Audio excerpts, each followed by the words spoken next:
So I appreciated you, Loretta, just situating us in relationship to the country we're sitting on. So again, just a very, very warm welcome from me to you all. Tonight, I feel to go quite slowly, and I'm going to be exploring again what I began, I think about a month ago, the Brahma Viharas, known as the Divine Abodes, these internal places that we can visit. And when we visit them, we sort of feel like we're at home, but how quickly we get kicked out. So that how quickly we get kicked out of a sense of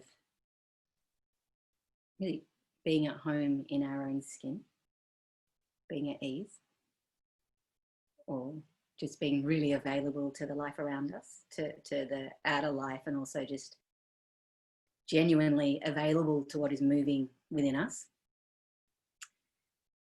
And particularly tonight, I want to talk about equanimity, Upeka. Many of you know it's, I think it's, in some ways, Upeka is the sort of ground of the path. It's so foundational to our practice. So yeah, I'll get to that in the talk. But for now, we'll do a sit together. In this sit,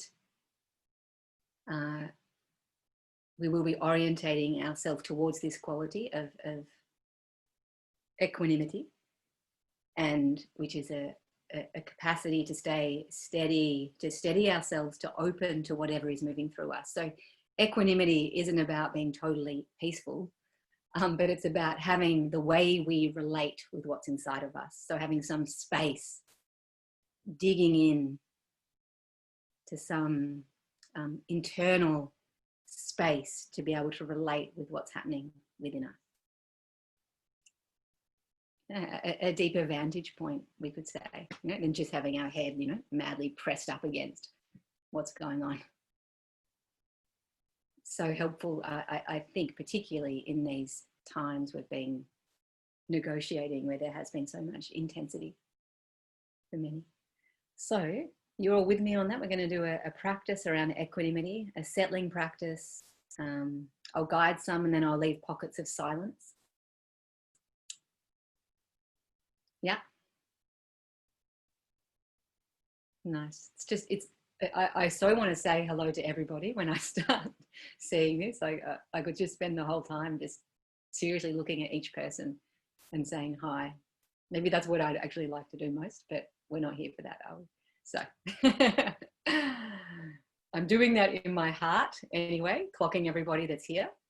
But yeah, I won't waste your time doing the romper room Brady bunch. Okay, so if you need to do anything like dim your lights while we're sitting, before we dive in, please do. I always sort of find it slightly strange having to sit and teach in such a lit room.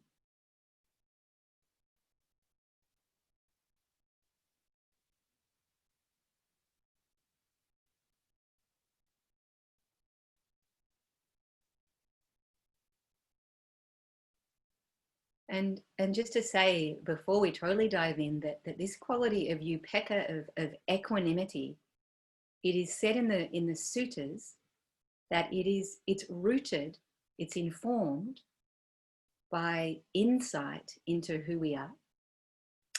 So equanimity, it sort of says there is a deeper resting place in us, deeper than our habitual patterning or the noise. That it says that there's something more limitless to our experience. So in a sense, like the Dharma continuously is trying to widen our view, to give us more space to stretch into for ourselves and then for the others also around us.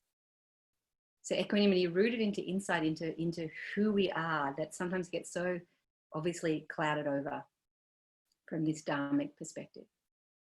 So please find your seat the instructions that I'm going to give tonight are for the sitting up posture. But as you know, I'm comfortable with people lying down. The lying down posture, I think, has a lot to offer. But tonight, the instructions will specifically be for sitting, for this equanimity, mountain-like capacity in us.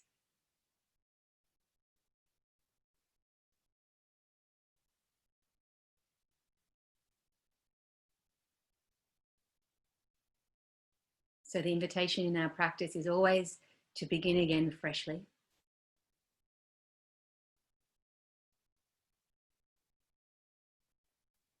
It offers a pause,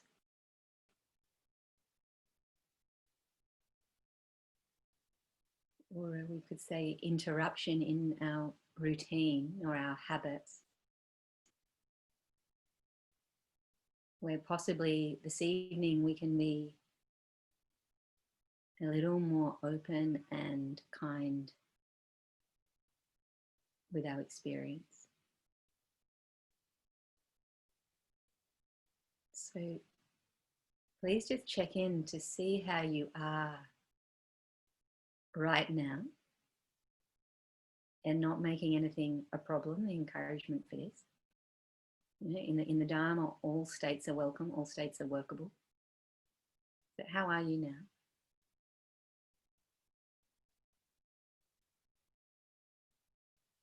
Have you been at ease, or have you been overwhelmed or busy, or perhaps sad or stormy, triggered, stretched, concerned? Yeah, there's just space for your experience now. Yeah.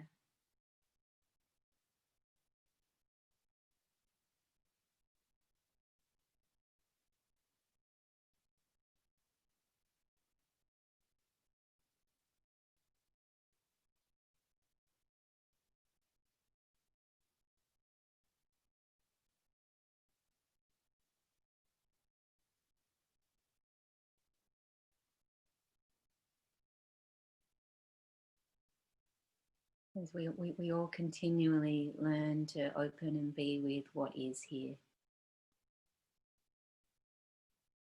to find our ground with what is here now.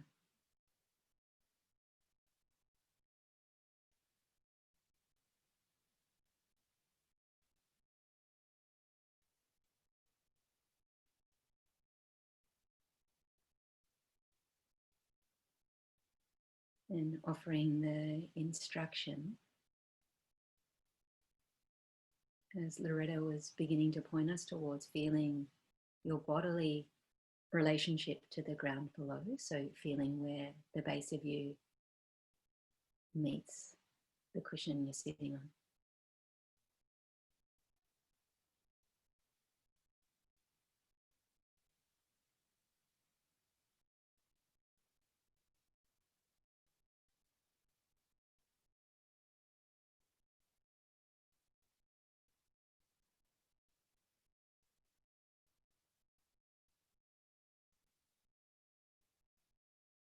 There's a sense of settling in to your posture. Can you just lightly feel your feet?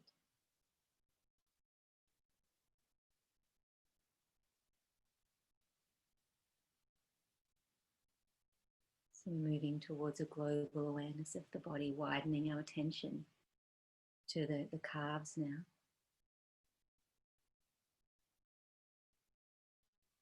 Wanting to be right here. Really let ourselves be right here. In the body, in the knees now.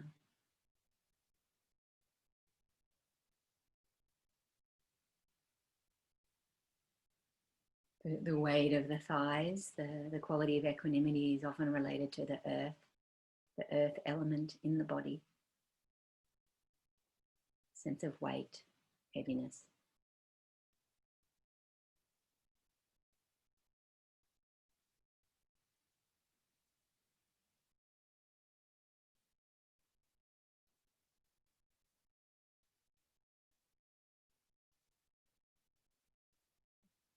possibility to really enter your body, to occupy yourself, your sit bones.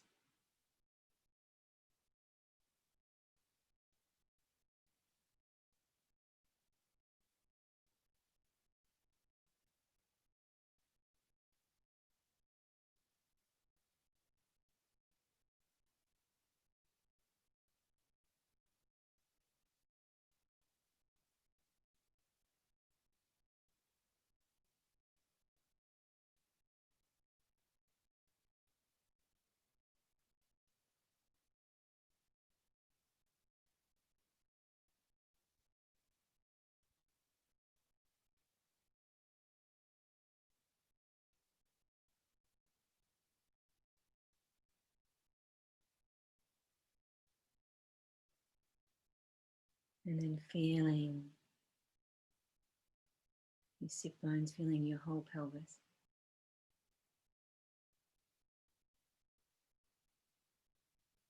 And you let yourself feel the weight of your pelvis, the anchoring of your pelvis.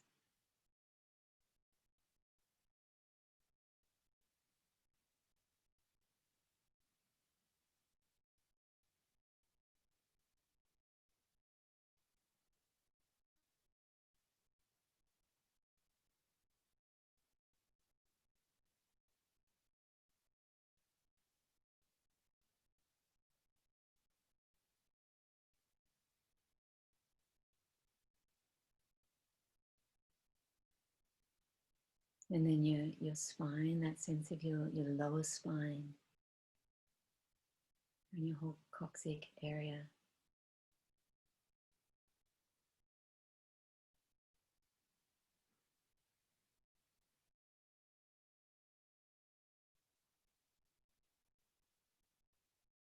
And then can you just track for yourself up your spine and gently nudging yourself into an open posture, a spine that's willing to lengthen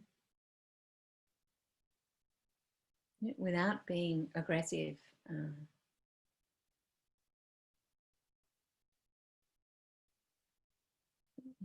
Sort of exploring a dignified uprightness.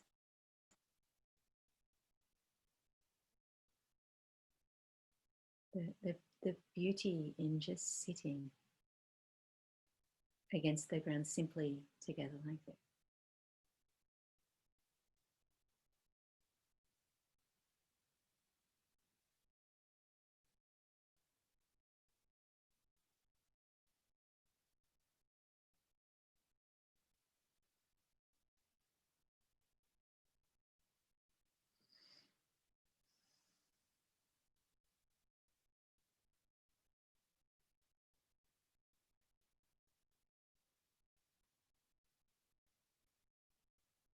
Do you need to tuck your chin in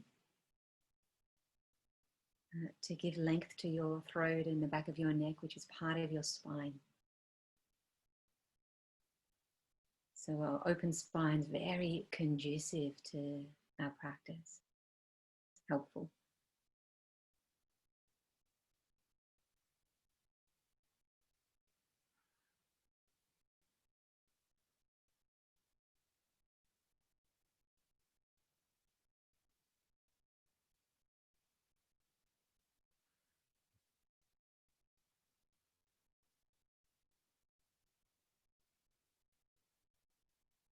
You just let yourself fall into the posture.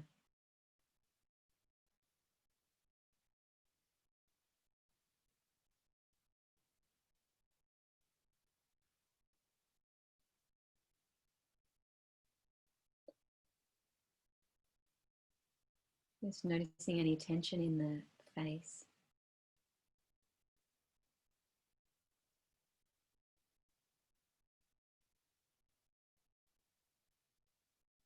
And just noticing what's happening in your chest. And just such a gentle touch is encouraged. And your awareness,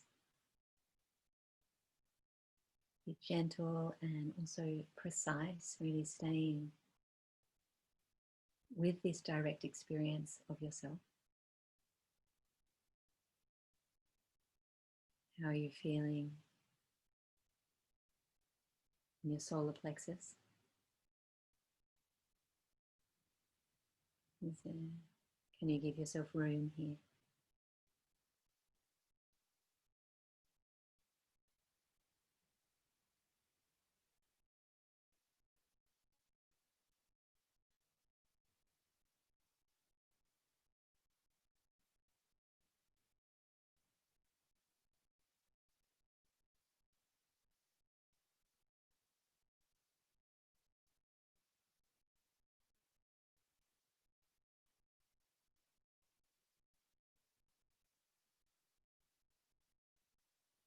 And then allowing your attention to drop even deeper down into your belly.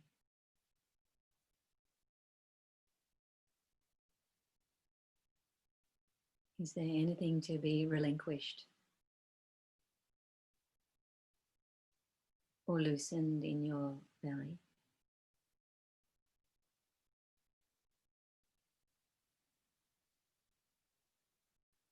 Could you give yourself more internal space here?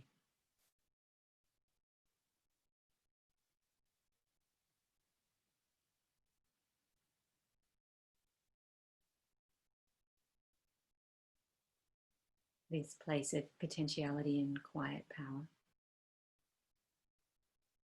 Just feel how you are here and just staying with it.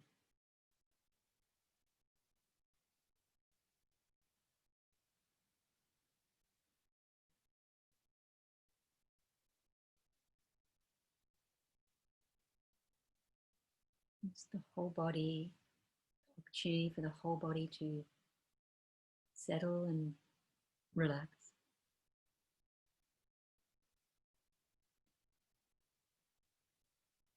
Supported by the ground.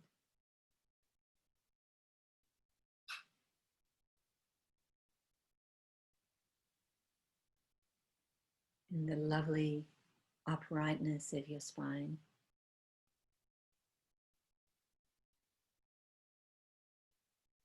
Of just being, what is it here? Just to be being here like this is, what if this was just enough for now?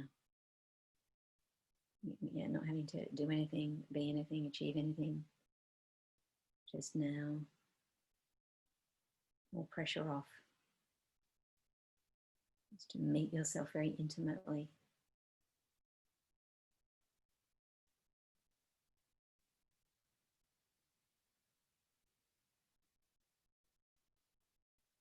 Teachings of the Brahma Viharas, inviting ourselves back into a sense of steadiness and also inner warmth and care.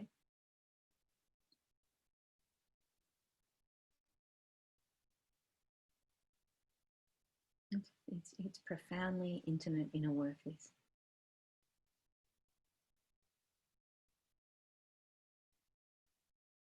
So we're sitting and we're in the belly. Finding our own way with this.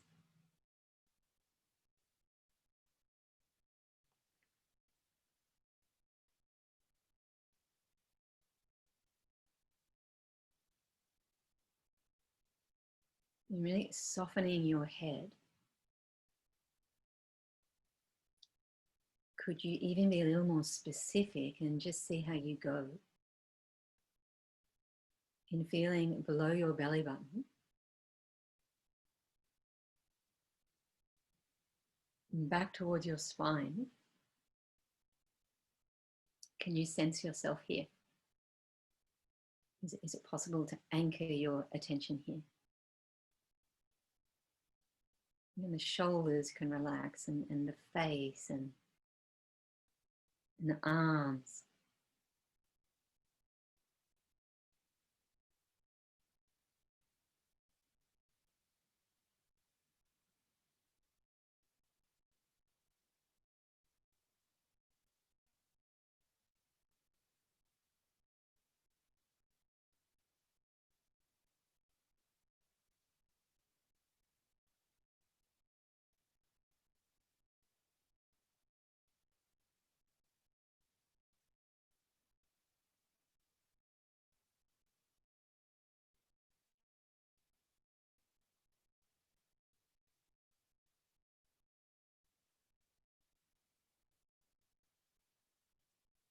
Really staying with your experience, staying inside yourself.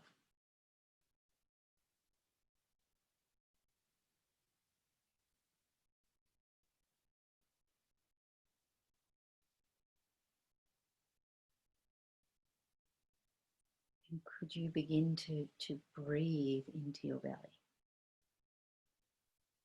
And this may be happening naturally. Sometimes we can get habituated to shallow breath, and sometimes we're asked just to be with the breathing as it is. But now, is it possible to direct a little bit more breath into your belly? Again, not forcing too much, being very gentle.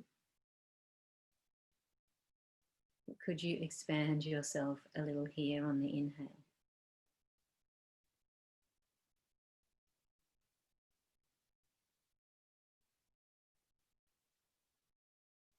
On the exhale, letting go a little.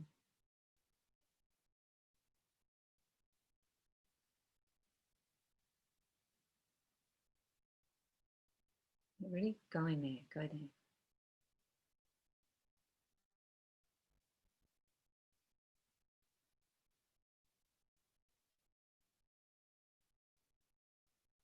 You may feel a certain temperature in your belly,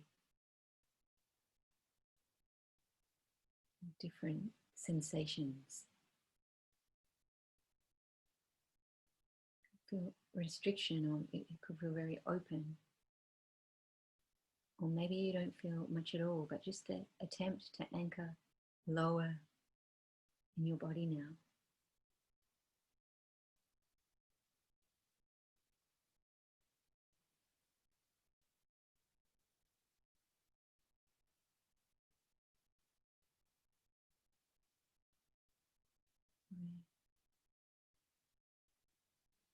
In the nuance of the inhale,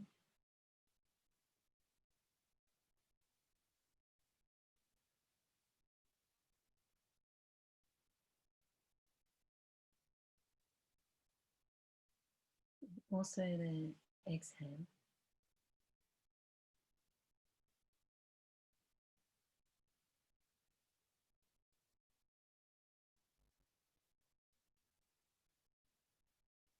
And just noticing when your mind asserts itself, giving a lot of room for that.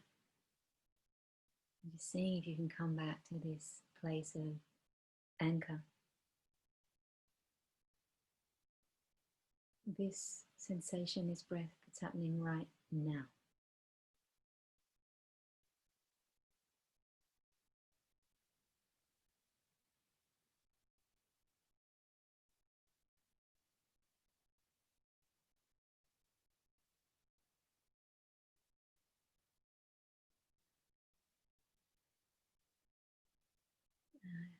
Agitation and stress and nervousness or overwhelm will tend to move us up in the body.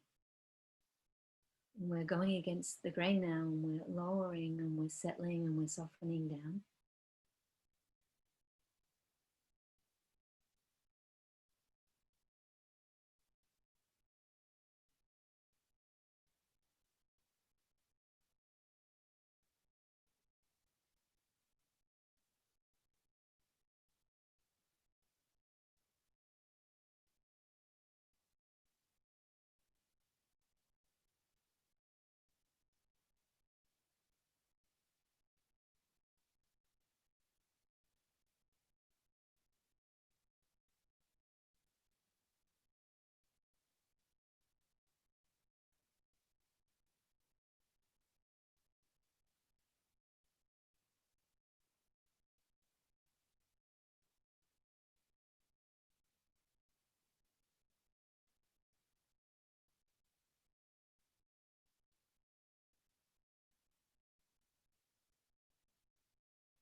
Just noticing where your attention is now. You keep giving yourself that reference point, that grounding in the lower belly.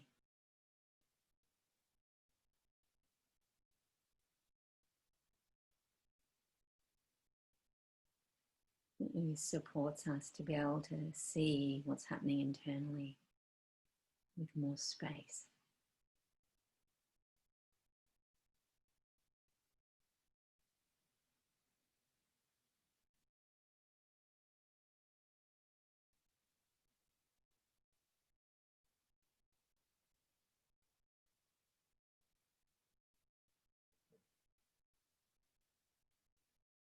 This possibility of naturally the mind settling and quietening.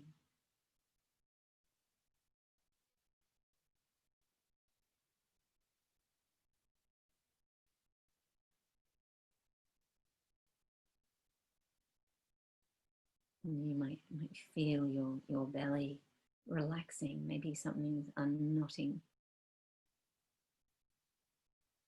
discharging.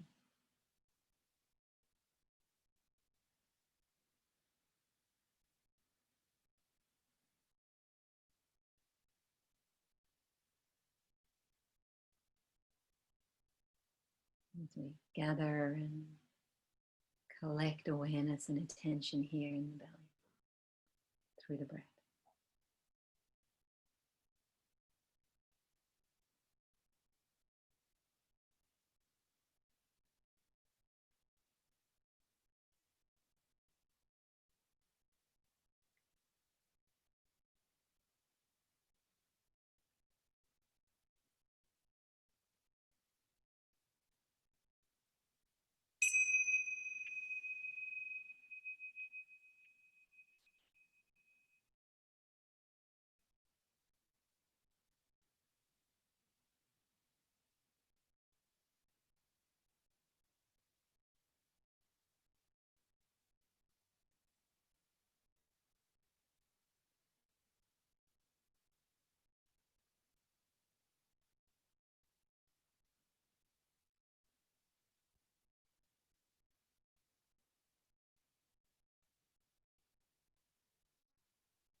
So, did you find that you could,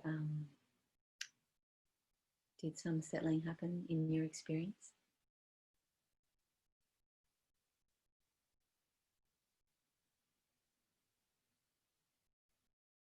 Just see that the gorgeous Jane and Pete are here from up north. Is that right? Yeah. Welcome. So lovely having the different communities coming together from Yatras and Melbourne Inside and all over the place. Loretta in London looking so summery. It's quite astonishing that we can meet like this. The preciousness of technology in these times. Alrighty, so welcome to the Dharma talk.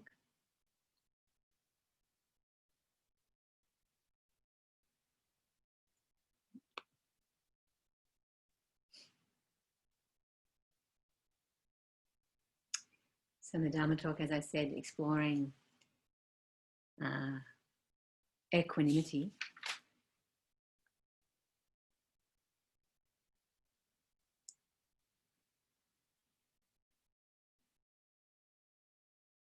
And to clock the obvious of the outer terrain that we've been negotiating lately. It's been a very big year, here in Australia, with the fires at the beginning of the year. That I know people on this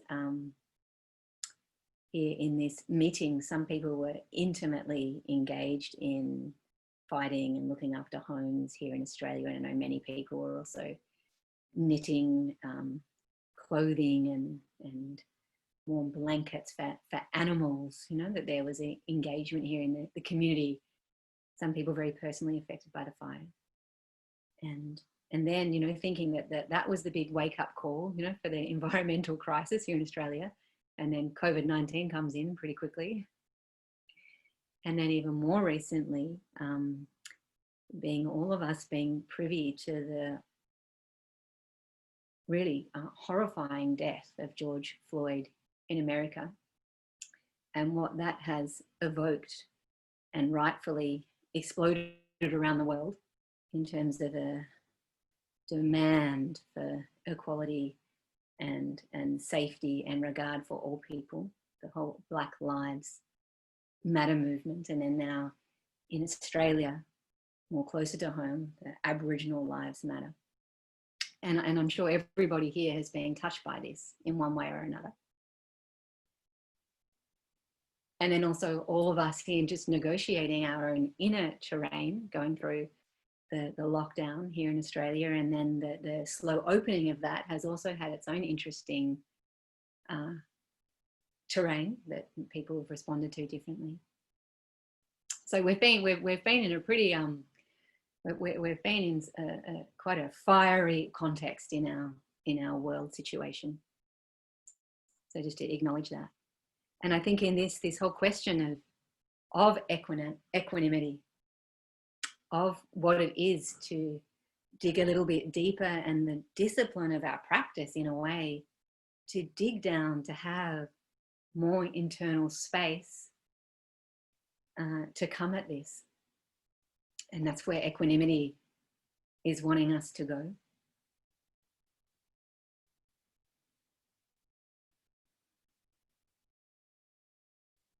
And I spoke last time about metta, which is another one of the Brahma Viharas.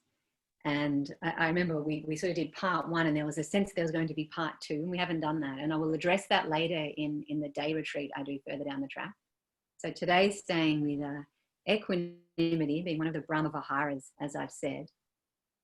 And, you know, many of you know Brahma Vihara, Brahma translated as God and Vihara as abode, that when we're in these qualities, we're close to what is good, you know, that the Brahma Viharas, the practice of them humanizes us, steadies us, can melt us. Brahma Viharas, I referred to last time, I think a little bit being like a warm fire, you know, that you've been out in the cold. Maybe there's been some isolation, either divorce from your own experience or from others, you know, in a funky separation from others or from the environment or situation. And the Brahma Viharas is like calling us back to the fire, calling us back to some place where we have like a natural nourishment, that our practice can open us to this. I've also heard of the Brahma Viharas and feel of the Brahma Viharas that they can cut through to restore dignity in ourselves, and then through the way we gaze at the world in others. I've also first heard the Brahma Viharas spoken by a woman in India who said she thought of them as like green ditches. So you could think of like in Melbourne here, those of you who are in Melbourne, you know, we have these beautiful creeks and rivers that wind through our city. Yeah, and around them, you know, a lot of green grows. So the Brahma Viharas, spending time there, it says that life can grow, that what has become deadened in us, or the apathy or indifference, can start to be sparked back alive, our humanness. And I found it so interesting. I don't know about all of you, but in the lockdown time, here in Melbourne, how much nature became such a resource. I felt so much appreciation that we have these waterways, and walking along, and so many more people, you know, out for evening walks, you'd pass by. You know, it was a bit like being on retreat, everybody very contained, you know. You'd sometimes catch a smile depending on, you know, whatever someone's space was in. In Melbourne, we had huge flocks, I don't know if you say flocks, of the black cockatoos. I just saw, like, walking with my neighbour, we saw huge flocks of cockatoos in the trees through that time. And I think that nature really helped people get by, as it does. So, yeah, these Brahma Viharas, I've said before that the Brahma Viharas not only melt our own psychological walls and help us, I think the Brahma Viharas can really help the spiritual journey of understanding more of who we really are, but also just the healing journey of learning to receive ourselves with warmth and kindness and steadiness. And then it's also said the Brahma Viharas have a political and a social function in our action, that it said when they're alive in us, that they can help cut through political barriers and social barriers. And there's some ask of us in the growth of these qualities to, in time, begin to include more and more people in our field of care. So in time, just to notice that we're not here by any means alone, that there is so many others to begin to include, in our frame of reference, in our gaze. You could say, the brothers and sisters all over the world, there is an extension of the Brahma Viharas that it's something that starts very bound, but in its full extension is quite unbound.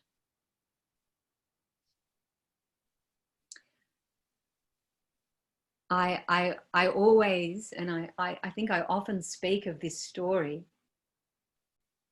and it's very alive in my imagination. I don't know if it is yours, but when the Buddha was practicing over 2,500 years ago in the forests, again, going back to the forests, that it was very radical in that he was bringing to sit together people from such diverse walks of life, from castes. You would have people sitting in those forest groves of great positions of power in society, to the lower caste that were once wouldn't even been given a clear gaze, that were once seen as invisible. Really entrenched cultural views that through his clear seeing he was dismantling. And you'd have all these people sitting shoulder to shoulder on level ground in the forest, asking this question, really, what is it to live a nourishing life? How do we really answer our suffering? And how do we learn to live with each other better without causing such violence and pain? So I think of the radicalness of the Buddha, or I also think of the radicalness of Jesus, who said it will be the meek, it will be the vulnerable who will inherit the richness. That there's some quality of staying close to the ground, staying very human, staying very level, that helps awaken something in us.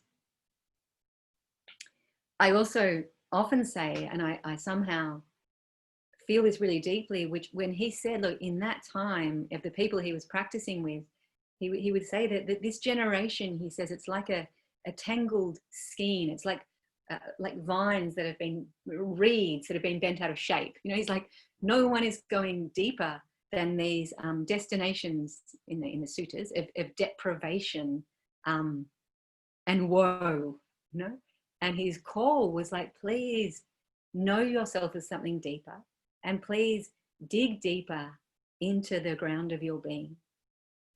And I think when we think about equanimity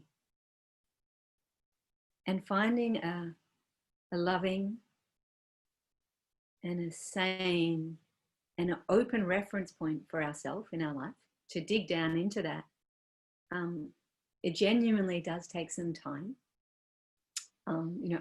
I've definitely, I know in the last months have, extended my time when I practice in wanting to, find my steadiness through this time and to be able to contribute from that place. So I think it takes time to come home.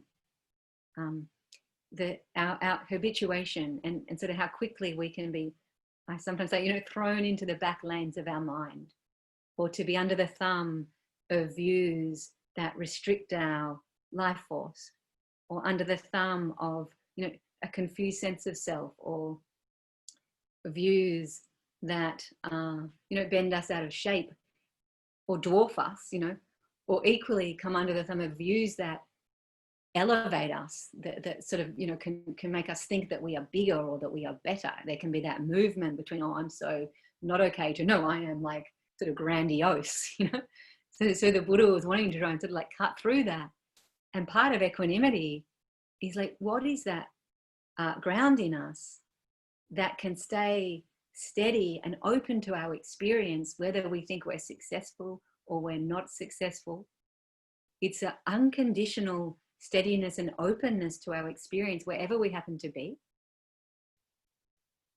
It says even in the sutta, how can we be okay when we're being praised, you know, where people are reflecting us in a good light, and how can we also be okay when we're disappointing people, you know? I know, how can we be okay when we feel we're not being seen clearly, when we are not being praised? How can we also be willing to disappoint others, to stay true to something in ourselves, and to weather that with some steadiness?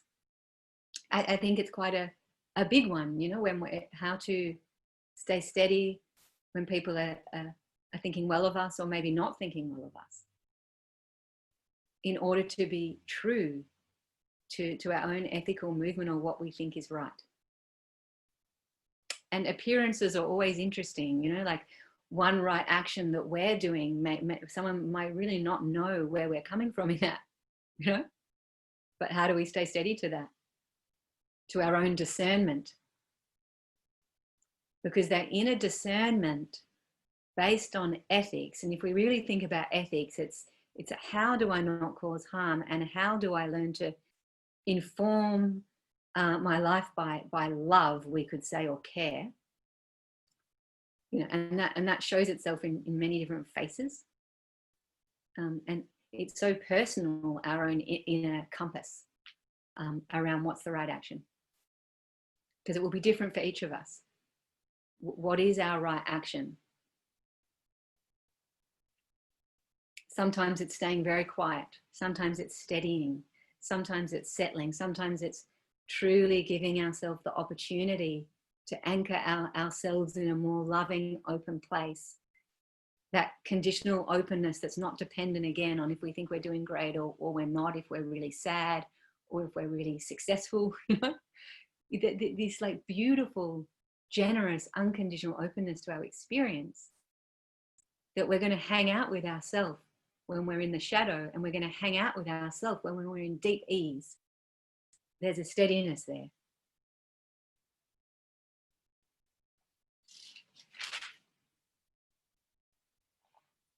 And so when we say this equanimity, where we are deepening and into the Buddha's words, into something even maybe unshakable in our experience,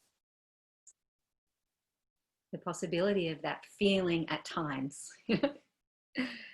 It's like we will then get very steady, and of course then we get thrown off, and nothing's wrong with that. Then we have to learn how to open to that terrain, and we're asked to deepen even more, to include those wobbles, to be with our overwhelm, and then to steady ourselves again.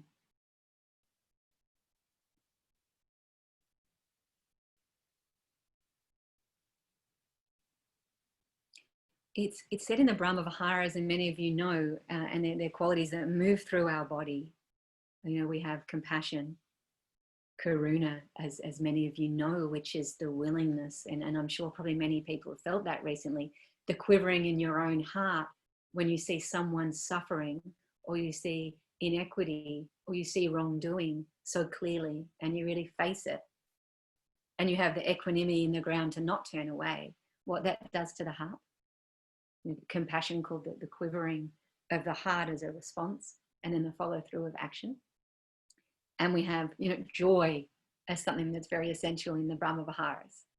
This is one of the four, you know, which is the capacity to allow pleasure to move through our body, to take enjoyment in other people's happiness, in other people's successes, to almost feel them as if it's our own, not a threat, you know. Imagine if we could share each other's successes like that. If I could get as much happiness from your you know, satisfaction. I mean, I think it would make us all a lot happier. And that's where the joy is wanting to kind of take us, this sympathetic joy that I'm going to get a buzz out of your happiness and the good that comes your way. That's a big ask. And then, of course, we have metta, which I spoke a lot about last time, but the loving kindness, the warm fire and the warmth that sometimes just needed. That practice is sometimes, it's never ending, I think, to heal, to unnumb, to bring home aspects of ourselves back into warmth or embrace.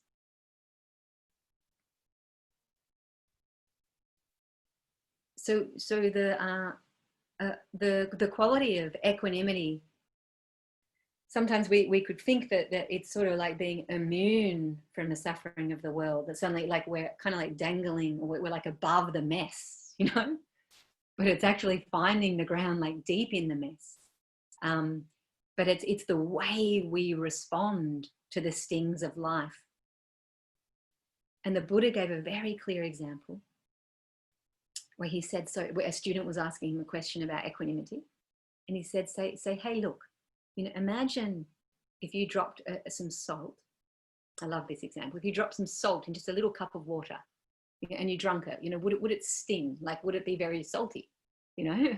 And the student says, yes, it would be.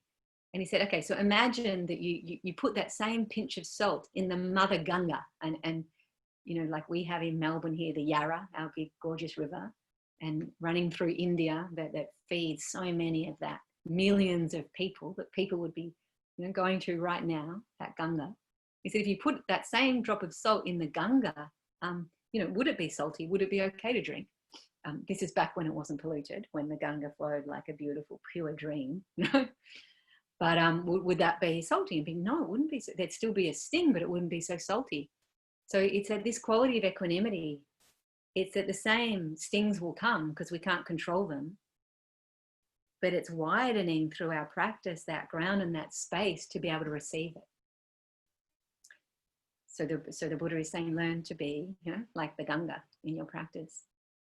Learn to open your being into the depth that you are to receive life. So again, it's not what's happening, but it's about our relationship to what's happening. And that's what we can start to find a steadiness in.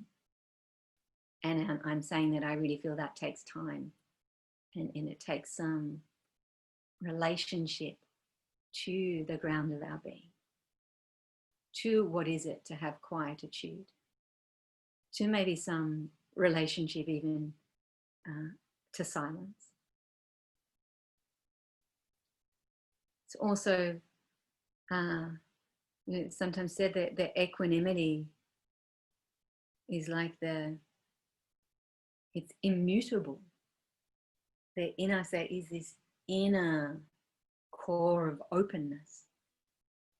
And it's very connected too to this movement of not clinging, not holding tight, you know, to what's moving through us, to be able to relax, to be able to go against the grain of our habit of tightening, our very deep habit of sort of fight and flight naturally when we're under duress. But that there is a possibility of going the other way, which again takes like a real wakefulness of ungripping, of softening, even with this, you know. And I mentioned last time the beautiful Fijian woman who was saying that when, you know, human beings are faced with crises, there's one response of fight and flight and control. And that there is another response, if we have the privilege of space, you know, and we're not totally under threat all the time, which I think we all have that privilege. There's the other response of not fight and flight, but to be able to respond to crises by tending and befriending and caring. And in that, we can find, it's that equanimity, our footing in something more unpredictable in the flow of life, in what's happening. We find an openness in it's sometimes said, I'm saying that a lot, in the crest of the wave. Yes, it's not just like fixed and still and held tight. It's finding our footing in the crest of a wave.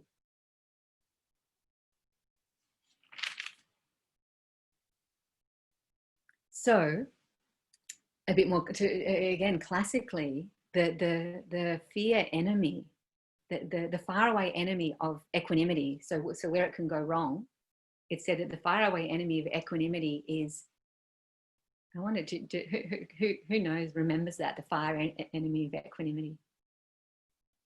Is anybody want to say? Are you guys all muted now? I don't know. I'll just go ahead. Shall I? Okay, so the fire enemy of equanimity, it's greed and resentment. Oh, I'm just seeing myself again. The fire enemy of equanimity, greed and resentment. You say greed, because with equanimity, there's also a sense of fulfillment in the moment, of just being okay with being nobody. This sense of inherent enoughness that I think the Buddha was pointing us to, a sense of inherent enoughness, for a natural belonging for every human being, inherent enoughness just through being here. Yeah, like, wouldn't that be radical to live from that inherent enoughness? That's where you're coming from. And when we're in inherent enoughness, are we so manipulated by consumption, by consumerism, by the capitalistic agenda? It undercuts something, it empowers something. And this is again through an inner practice. And resentment, I don't know, that's another one to explore. I don't think I can totally do that justice tonight, but I think that's interesting. You know, that resentment, you know, I suppose not like being open, like genuinely to our own feelings and allowing the truth of our own anger or the truth of our own need, the truth of our own experience to live. We get resentful. So it sort of demands our honesty, that resentment through undigested emotions of our own needs, yeah, that we'll all have the somewhere in it or somewhere in it, you know, what about me? Something in us that we have to really answer that call for love in every human being to be held in a clear gaze. You know, that will get explosive when it's not, rightfully so explosive, when it's not given the care we or wider people deserve. So resentment. And so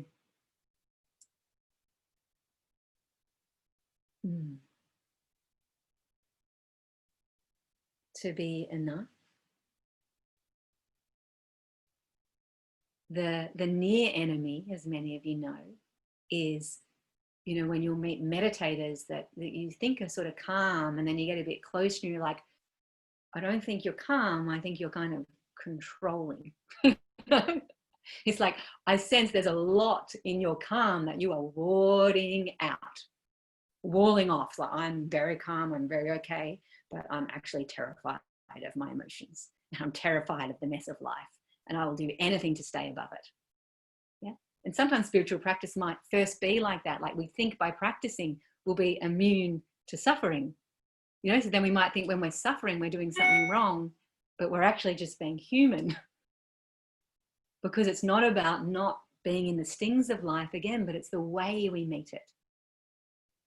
So indifference, and this is the beautiful point, and it's sort of where the social activism kind of comes in a way, is that it's this calm and this steadiness in order to be genuinely responsive and to stay in the heat. And again, that takes time. We can't kid ourselves. We need nourishment for that. We need resource for that. We need each other for that. We need each other to keep our eyes open, because it's a lot that we have to stay open to, and we must, you know. But we need each other for that, and we need resource, and we need grounding.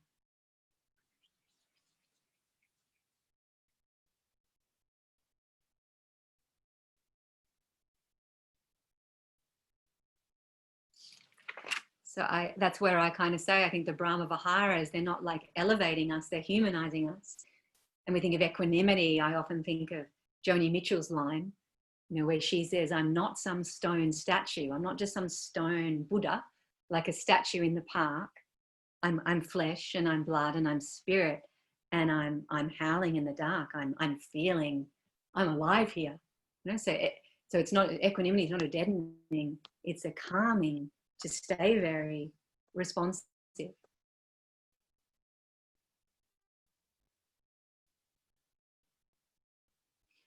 So there is something in our practice, in a disciplined practice, as the Zen monk once said, and I know there's a beautiful Zen practitioner here, you know, the way is to penetrate the source. So as practitioners, can we find our ground in depth and at the same time act in the world? So that there's a regenerative process that can happen internally at the same time as keeping our eyes open and acting.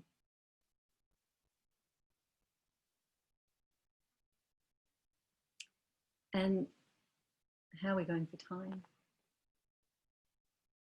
Just crossed over, didn't I? Yeah. So yeah, I suppose just sort of to finish, because I was reminded here in Melbourne of those forest groves of the Buddha in a very, another way, being at the rally here in Melbourne,